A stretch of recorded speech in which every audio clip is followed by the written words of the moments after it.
Today I wanted to start with a metaphor that of driving a car.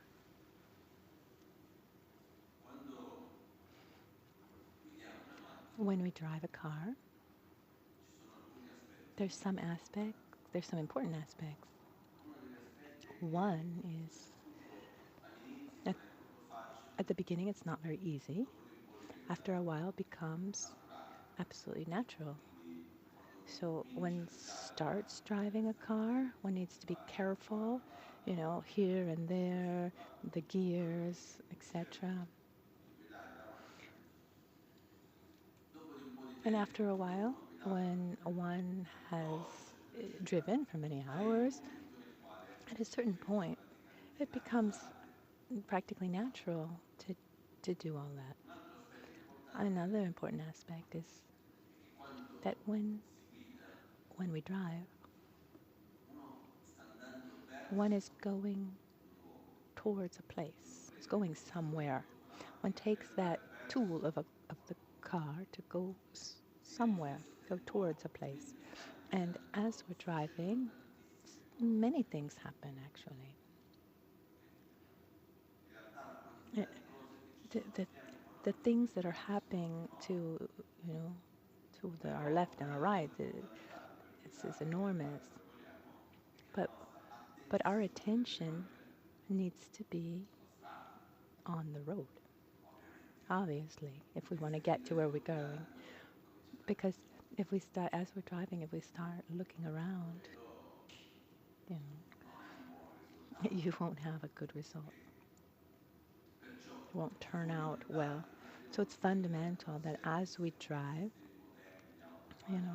unless you have a kind of like a automatic pilot, normally when you drive, what happens is that one of the fundamental points is paying attention to the road, and paying attention to what you're doing, where you're going. To be able to pay attention like that, it becomes spontaneous when we're driving, but it's an ability. It's quite interesting. It's this ability to somehow to basically also pay attention in the background to other things that appear. So we naturally don't give attention to something because our attention is required elsewhere. This is much more important. So it's interesting to do the same. For example, if you take the same road as a passenger, it's really interesting. Even being like in the back seat of a car, you see, you have a totally different trip if you sit in the back seat, for example, looking at the side of the road instead of being a front seat passenger looking ahead of you. But when we're driving, it's fundamental to be able to not be taken by the other things that are happening around, the so-called distractions. It's distractions along the path. Otherwise, you probably, today, you'd have an accident, or maybe someone taken by distraction and ends up just taking the wrong road, or doesn't get to the right place, etc., etc. So the main point here is that as we're driving, even if we're not aware, we have this ability of we have this ability to pay attention, where we're able to distinguish the important things that require our attention. Pay attention to the road, what's happening, where I'm going, the extra information that comes from the side. I shouldn't pay attention to that. Give space to that, and we have this. We can relax, but at the same time keep our attention keep our attention in case something happens. Similarly, taking this metaphor,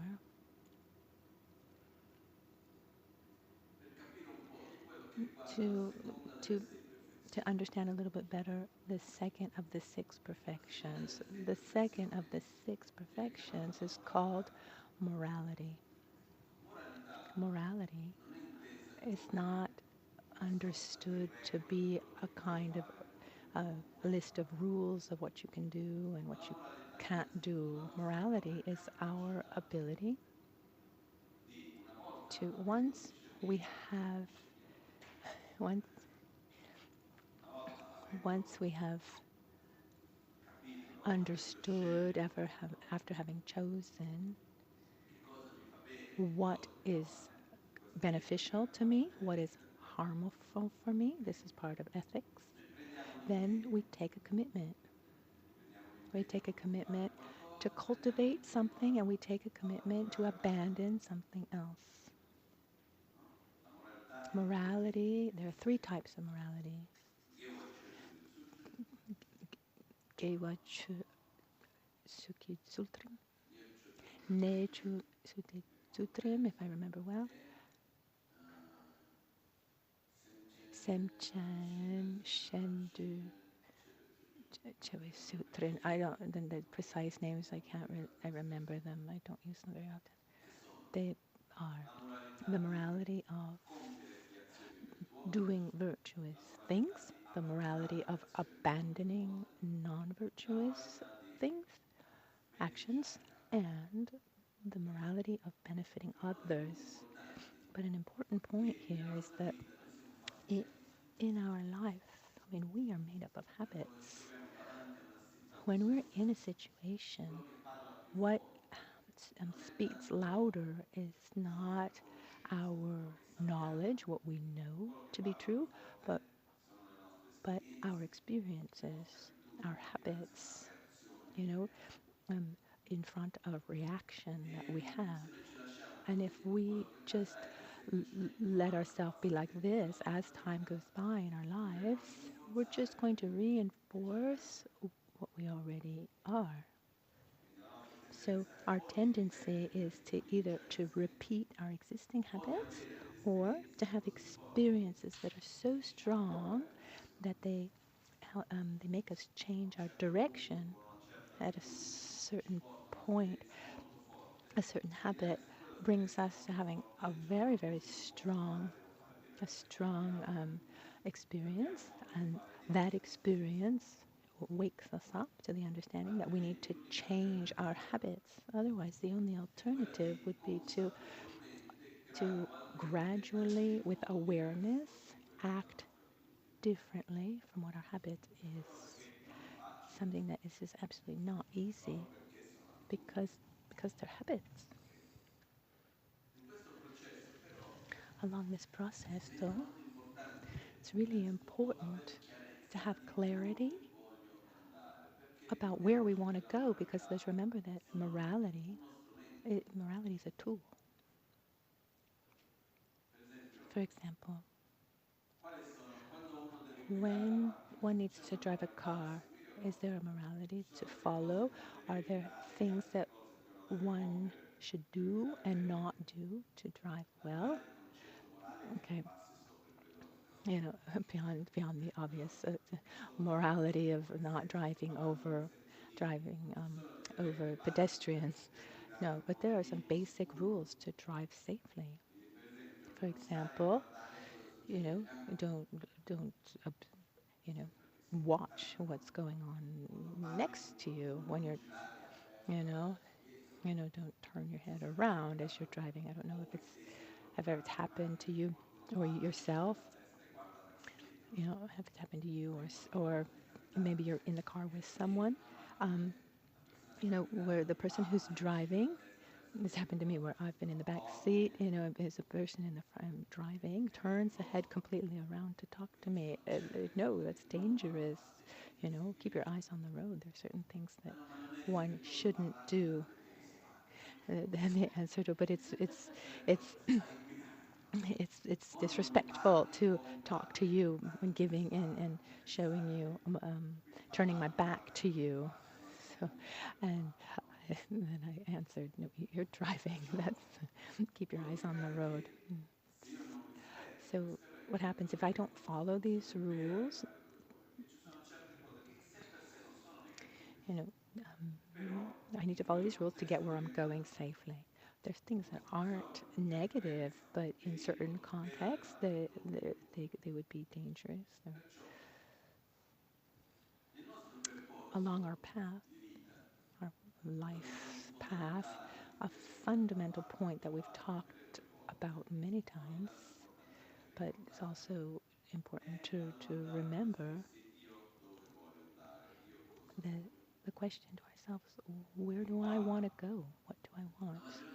And most of the times we try to imagine an objective that is mostly connected to some kind of external factors. Instead, this objective that I'm talking about is an inner objective. How I translated it for myself is that my objective, one of the objectives for my life is to be in peace, to be in harmony with myself and with others with anyone I'm with, independently of where I am, with whom I'm with, and in what situation I find myself. Or rather, I don't want my inner state of peace, satisfaction, joy, be conditioned by what happens around me. Is that easy? No. And I'm working on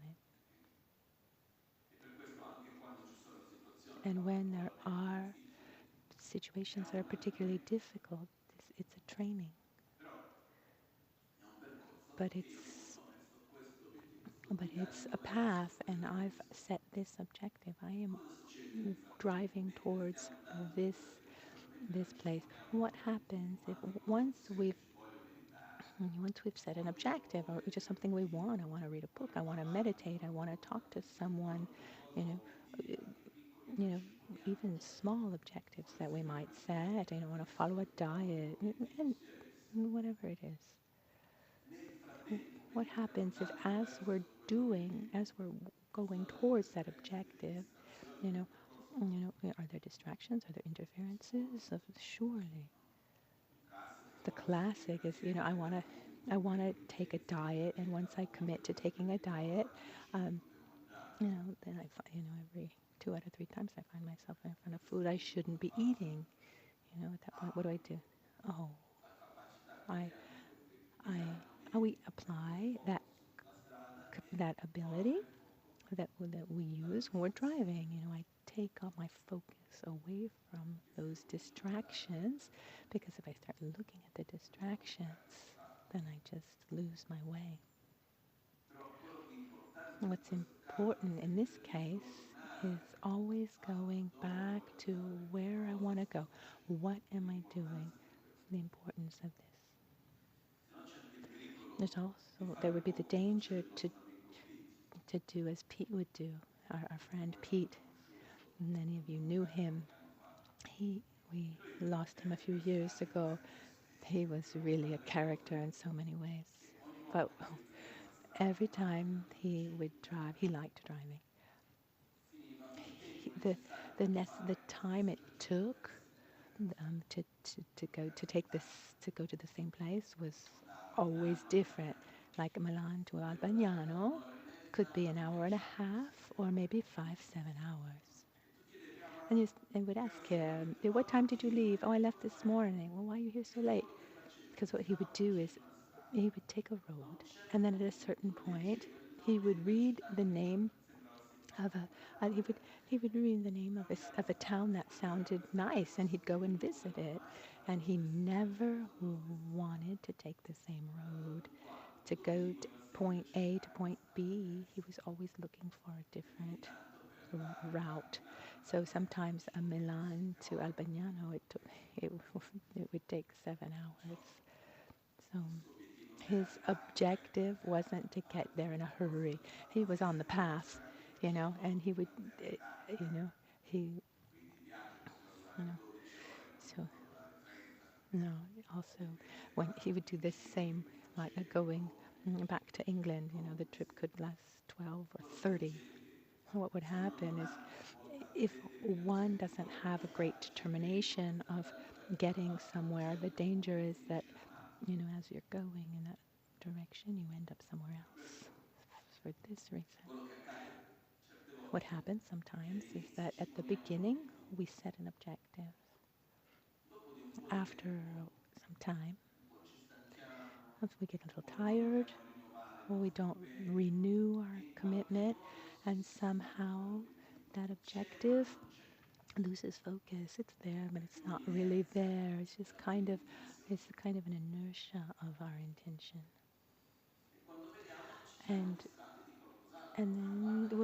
then we see we've just been distracted by something else. Oh, look how beautiful this is. Look how beautiful that is. And then before we know it, we've gone in a different direction, and that objective has been lost.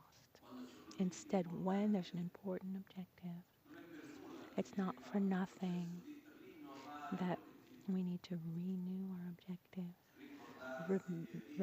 Remember, remind ourselves of the commitments we've taken, the objectives we've set. Because if we don't renew our commitments, then they just fade away. Not always, but it can happen. So, and the when when the objectives fade away, our attention goes somewhere else, and we lose um, our direction. Instead, when we take an important commitment, we need to stay on that path. So what's beautiful is that when we're on the right path, like when one is driving and is able to not be taken by distractions, staying on that road, and but is still alert for any. One can be both alert, but relaxed. You know? Similarly, I have my objective. I'm following my way of living, abandoning, not doing certain things, doing others, my way of speaking, of doing, speaking, and um, and doing some things I know I need to be careful about, but I'm relaxed. It's not a feeling of tension, of high alert, where I need to control myself in every moment with attention. But at the same time, it's important to have this awareness.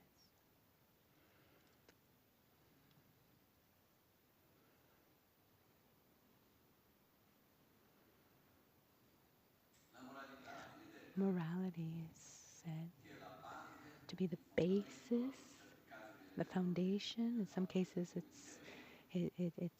it's compared to the soil where the seeds of our potential can grow, to have them germinate and give fruit.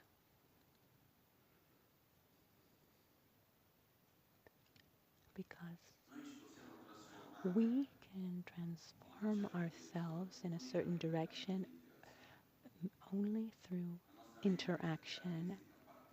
Our mind has this particular characteristic, and we are malleable.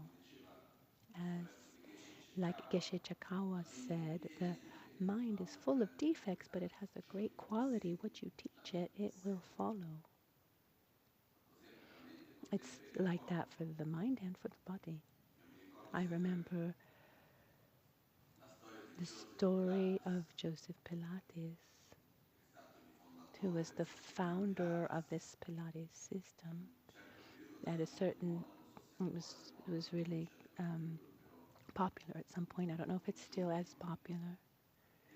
And it's said that when he was born, he had rickets, something like this, and his father had a gym, and a workout gym, and he wanted to be an athlete too, but he had a very weak body, very weak, and always had the fever. He wasn't able to do anything. He almost had the fever constantly, but he would go every day to the gym, and he wanted to do, and They all treated him, they all said, like, you'll never be able to do this. You're so weak. You're so fragile. You'll never be able to do this. And instead, he set an objective to be an athlete to, as a child. And he did little at a time because physically he wasn't able, but he never stopped. And he was there many more hours, much longer than the others, from morning to night, doing every day, doing just a little bit more than he had done the day before. And he kept on, he kept on, he kept on. And at the end, I mean, first of all, he became a good athlete. He cured himself of his own sickness, and he found a system to help others based on the experience, on his own personal experience. His story has a whole different part of his whole, like, post-war, he had to go to an island to isolation, and he actually helped um, um, the soldiers and those who had been um, wounded, and this is really, really perfected his system for others. But he had a perfect and healthy, strong body. What does this tell us? I mean, this was a constant effort, so both the body and the mind. If one interacts with the body in a certain way, the body follows. Just look. I mean, if we see an athlete who does absolutely amazing things, the amount of the number of kilometers he can run, or the speed, or the precision, what personally just it impresses me so much when I see an athlete like that is not physically what they're able to do, but what's behind all of that. Because if we take the life of an athlete who goes to the Olympics, for example, I don't think it's very pleasurable. I hope that they like it. There's, I mean, you need to just be on your game day after day. It's also because, like these last Olympics, for example, it was a year, it was postponed a year, for those athletes who, even like the older athletes, they had to keep training at that high standard for another year. I mean, I'm sure that was incredibly difficult. So there's constant effort that brings to a certain transformation of the body and the mind too, because mentally it requires a lot too. It reminds me, I was told that when they train in archery, one part is that as they're there with, pulling the bow and arrow, they yell, they scream the worst insults with, or also very loud noises with, um, to surprise them. Also because, you know, um, except for these last Olympics, during the Olympics there are so many things um, during the actual games. There's so much noise, so many things are happening, but these athletes need to gain tremendous concentration. So, so it's a process of great training. Once, twice, 3 times, 100 times, 1,000 times. Then you get to the certain point where, regardless of what happens around you, regardless of the noise, you are concentrated and can perform. But this doesn't happen from one day to the next. It's a long process of training. Only to to show you that our body and our minds are just made up of habits. They're malleable and they transform according to the direction that we give them. So, where do I want to get? Physically, where do I want to get to emotionally, spiritually, mentally? Where do I want to be in my family, at work, in society? You know, regardless, wherever it is. If we set an objective, it's important to live um, in coherently with that objective.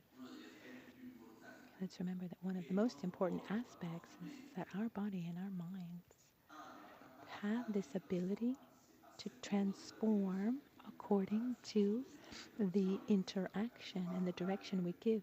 It's not enough just to give the direction, and after one needs to train in that direction, needs to interact towards that direction. And here there's a problem though. It's There's not the choice of, oh, shall I train or shall I not train? Wanting it or not, we are constantly training. But depends on what. We can be training in anger, training in criticism. We can train in dissatisfaction, distraction, anxiety. Because the more I get angry, the more I familiarize myself with anger. The more I let myself be distracted, the more I familiarize myself and get used to being distracted. The more I criticize, the more natural it becomes for me to criticize. So every day, what we do takes us naturally to familiarize ourselves with one thing or another. And it becomes important here to make a fundamental choice, which is, first of all, do I want to be a mere result of what happens around me, a kind of reaction, or do I want to live where I am transforming with awareness towards the direction that I want to go? We don't have this choice of transforming or not transforming, changing or not changing. We don't have this choice. The choice that we can make is, do I want to transform with awareness or not? Like as Buddha says, I am my own protector or I am my own enemy? Or do I want to live my life as if I'm the victim of the world? It's a choice. It's not simple, but it's a choice. And if we take the choice of living our lives as the victim of the world, that's a choice. And one keeps complaining, pointing his finger at others, thinking that if it weren't for all these people, if it weren't for the world situation like this and like that, then I would be happy. But instead, if we say, no, I really want to take the reins of my life in my own hands. I want to be my own protector. I want to stop being my own enemy. I want to have this awareness. I want to transform myself with awareness. These are the first necessary steps if we want to follow the path of Dharma. And here there's some things that then we would need to do. The first thing is to stop victimizing ourselves. Sorry if I'm so direct, but what does that mean, to stop victimizing ourselves? Stop complaining.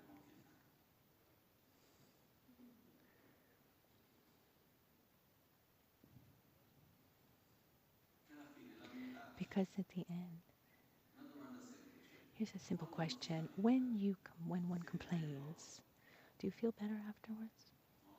I don't know. Is there someone who says, okay, no, when I complain about something, I feel, oh, I just really let go of the weight of the problem? Or does the frustration increase? I think the frustration increases. I don't think it decreases it. So, so we have an objective. I want to be in peace with myself. I want to act with awareness. I need to do this thing that I need to do, whatever objective is. And then, you know, the world the world is around us is not the way we would want. People do not behave the way we think they should behave, etc., etc. It's like these are the things that are like at the side of the road as we're driving. We're not going to pay attention to that, you know, you know. Imagine if we're driving, we say, "Oh, look at that house! It's so ugly. It shouldn't be made like that." And then, bam, you have an accident. No, I'm driving.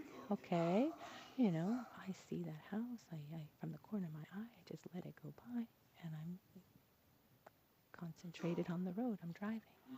So, an important point to be able to follow this path well is to train in not complaining. Not complain. Problems are there, and the world is not always going to be the way we think it should be. The people around us are not, and they won't be, and they don't do, and they won't do, what we think they should. So, you know,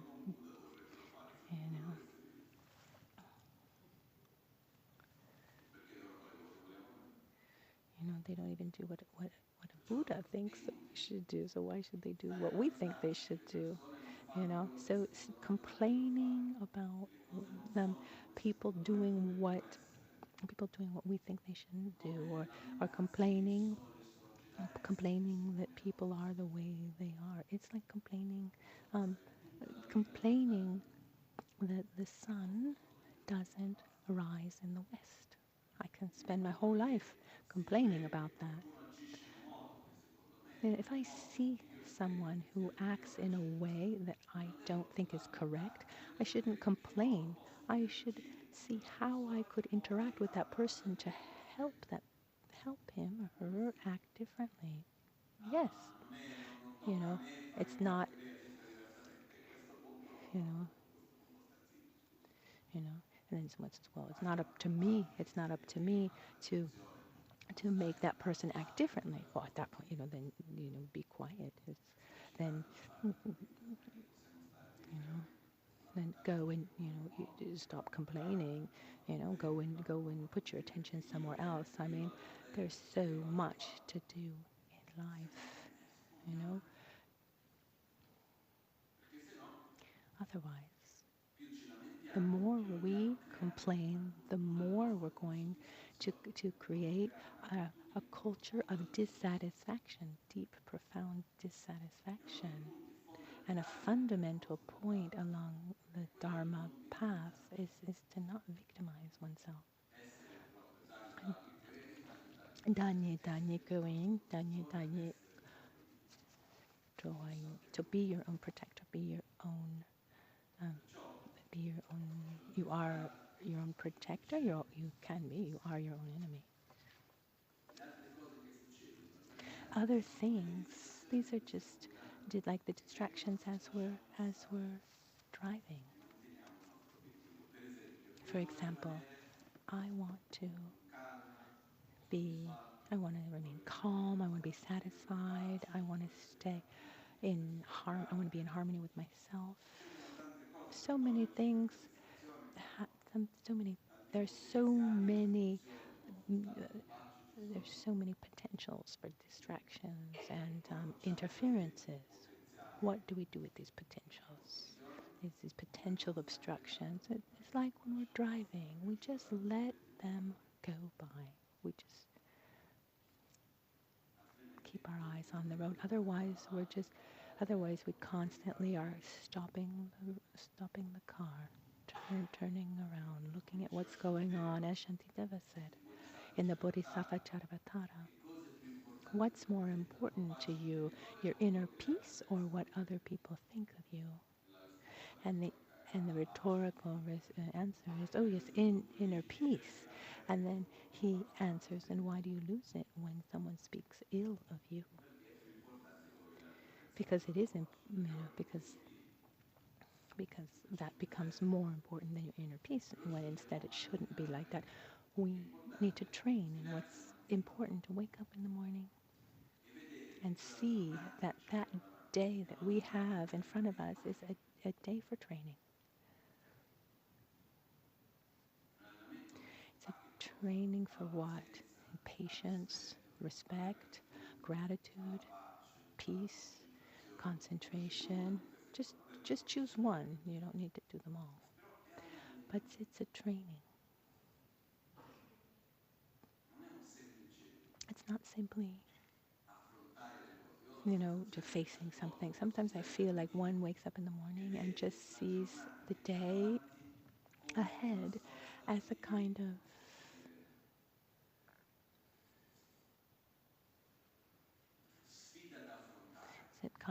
challenge. What comes, I will face.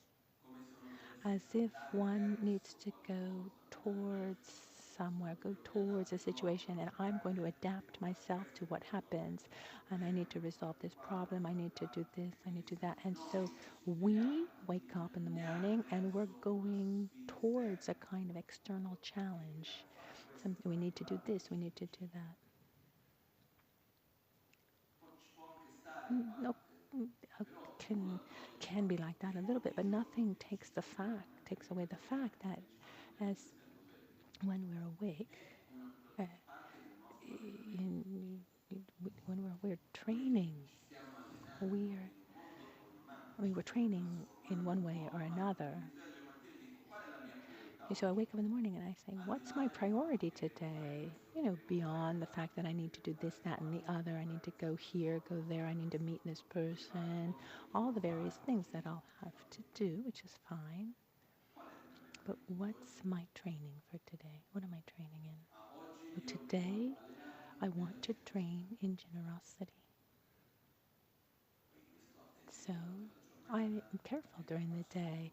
My ability of sharing, of listening, giving advice, looking out for others, being generous. Today's instead maybe is my day to train in concentration. Okay.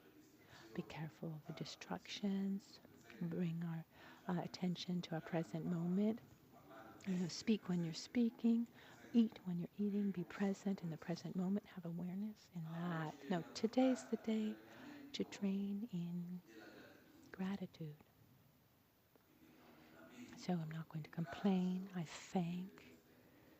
You see the positive aspects of things.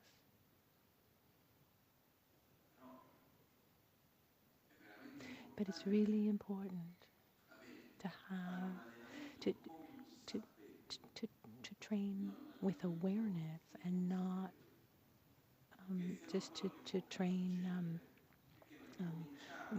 blindly, because what could happen is that when we begin our path, even within our Buddhist path, and we have idealized image of how we should be or do. Oh, I shouldn't be complaining anymore. I shouldn't be like that. I shouldn't be anxious and angry. I should be content and calm. And we create this idealized image of ourselves, like the text that we saw this morning in Atisha, the Jewel Garland of the Bodhisattva. He gave us a lot of advice. And one reads it and says, oh, that's wonderful. I should be like that. And they close up the booklet and they live their life. And then they feel guilty that they are not the way they are supposed to be, but they don't actively train. not that I see the athlete who who does 100 meters in less than 10 seconds, and I say, oh, how it takes me about 5 minutes, but I should do it in 10 seconds. And one spends his life walking, even, slowly, imagining that they should do 100 meters in 10 seconds. No, I need to start training. Maybe I'll never get to that level if I don't already have some kind of preparation. But, maybe I can do it in 15. This requires training. Similarly, we set objectives to be like our guru, like Lama Michel Rinpoche, like to be in a state of peace and satisfaction, of joy, balance, stability, wisdom, this ability of to discern, to be one's own protector, to not be our enemy, to not victimize ourselves. We say, I want to go in that direction, and we follow daily training. Once joking a little bit, but it's really quite serious. I had said how important it was to train in our qualities. We're taking one quality per day. So you can take today's Monday, for example. It depends for you. Do you begin your week with Monday or Sunday? So Monday we start with generosity, training in generosity. Tuesday is the day of morality. Wednesday is the day of patience. Thursday is enthusiastic effort. Friday is concentration. And Saturday is wisdom. And Sunday we rest.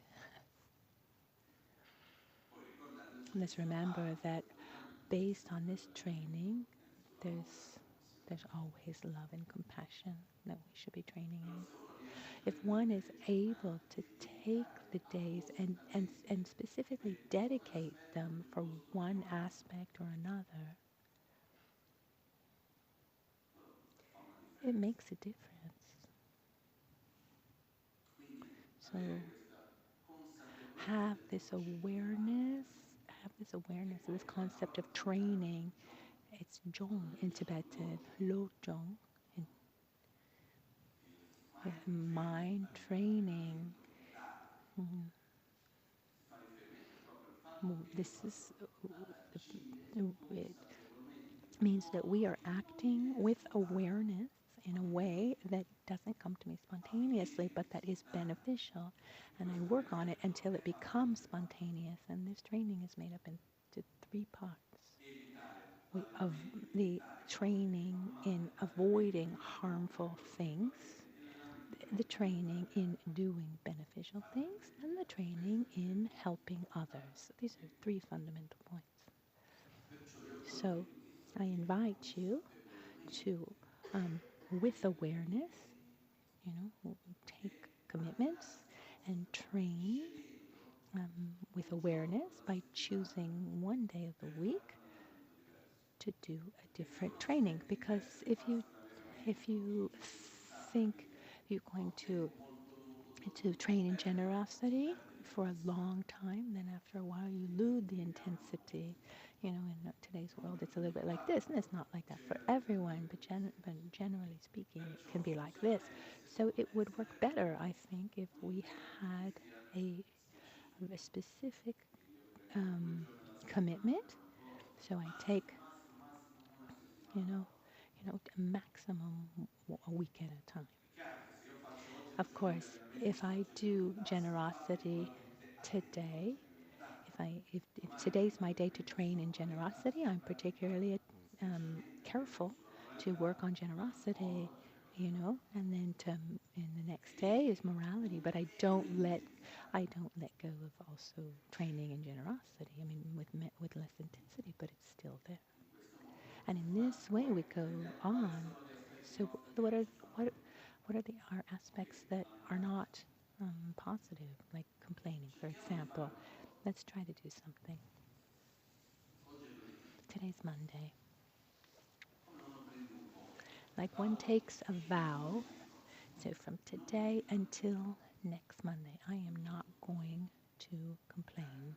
You know, if I need to, I bite my tongue, I sing a song, but I am not going to complain. I'm not going to give space to complaining verbally and possibly even mentally. Um, try to treat these objects of complaint like the things that happen on the side of the road, and I just go by, I just drive by. For 1 week, I'm not going to complain. Will it hurt? Will I want to? Yes. I need to complain. What am I going to do? But I'm not going to complain. Try for 1 week. And at the end, one will see that it it feels good. So there, that's one of many. I mean, maybe someone has a problem of complaining too much. Maybe someone has the habit of not communicating, keeping everything inside. We're all different, but not complaining is an important commitment to take. Did you ever see Lama complain? I lived with him. I never, ever saw him complain. And this doesn't mean that he didn't have difficulties in life.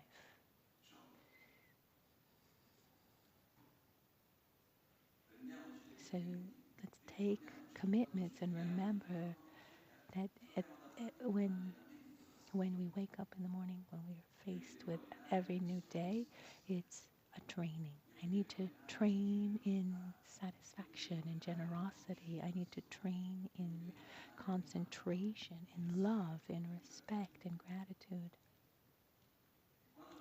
And when we see these as trainings to follow, doesn't matter what happens during the day. I need to train in generosity and satisfaction. That's my training for today. It doesn't matter what happens. I need to constantly train in that.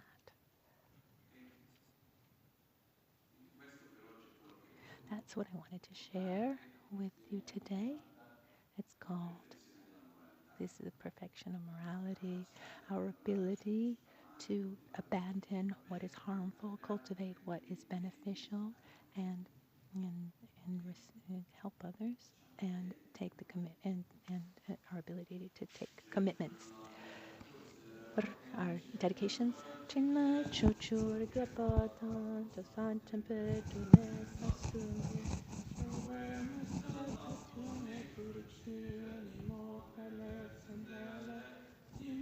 koyan election nitsen tatu dalepa concho sungi chingilo concho sungi no trupso concho sungi dashi sho.